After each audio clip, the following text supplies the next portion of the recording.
We are entrusted with capital formation in our communities, making sure that we deal with the historic backlogs of lack of schools, of clinics, of sports facilities, of heritage sites, museums, of health infrastructure, and all that in many of our communities. And of course, you know, we have got a huge inflow of people inside the province, which, as we always say, put pressure on our facilities.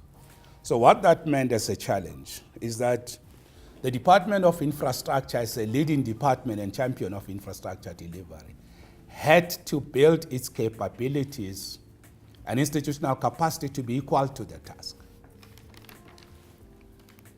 Because most of the projects and the money that is given to us to deliver infrastructure get caught up in massive inefficiencies and therefore finally being ineffective in our impact.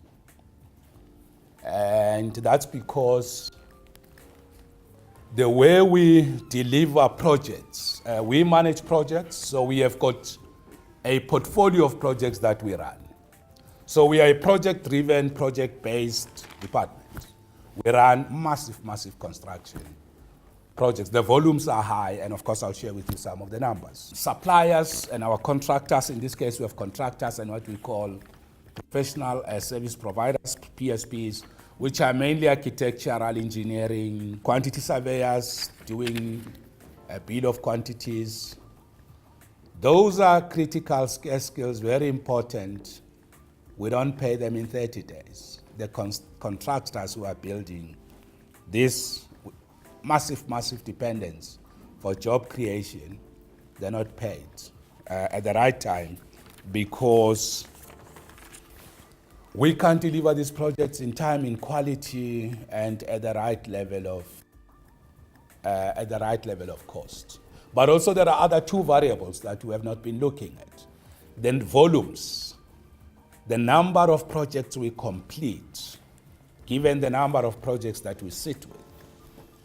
And another variable is sustainability of the type of products that we put into communities. So from volume, sustainability, cost, quality, and time, we have not been doing very well.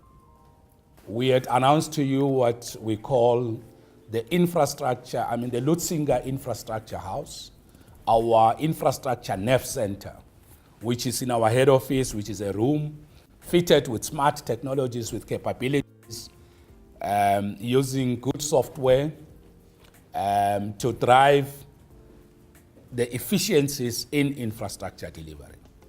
This is a major turning point, and this is what I'm celebrating as a remarkable achievement that we have put, and I think it's one and only in the country. I can say that Lutsinga Infrastructure House is a NEF center of conducting oversight, checking all variables of project performance. It's one of its own kind in the country.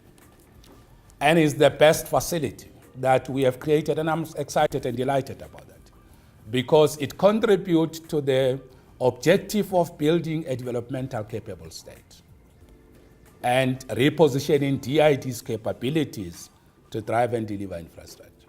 I'm saying it's the best beyond doubt because we have hosted National Treasury. They came to see that the country is battling with infrastructure delivery. Projects continue to go this way, that way, cancelled, not being delivered, payment of suppliers in the infrastructure space poor. The only thing we paid for here was printing, which is what you'll understand better to me because we don't have printing capabilities. But every weight written here, from cover to the end, DID in-house. No consultant, no cent we have paid.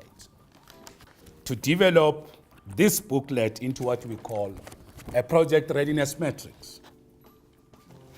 Now, a project readiness matrix is a capability, it's a tool that we took from the infrastructure delivery management system policy of Treasury, and that innovations that we have put, the automation of the pipeline. We looked at policy IT, and then we said, from end to end, what are the things that affect efficiencies and a linear delivery or completion of a project? And we mapped all the steps. I can tell you that we have actually discovered that from the time the client sent us a request to deliver a school or a clinic, whatever for them, there are a number of critical steps that each project must go through. And those steps, you can't jump them. They are listed here.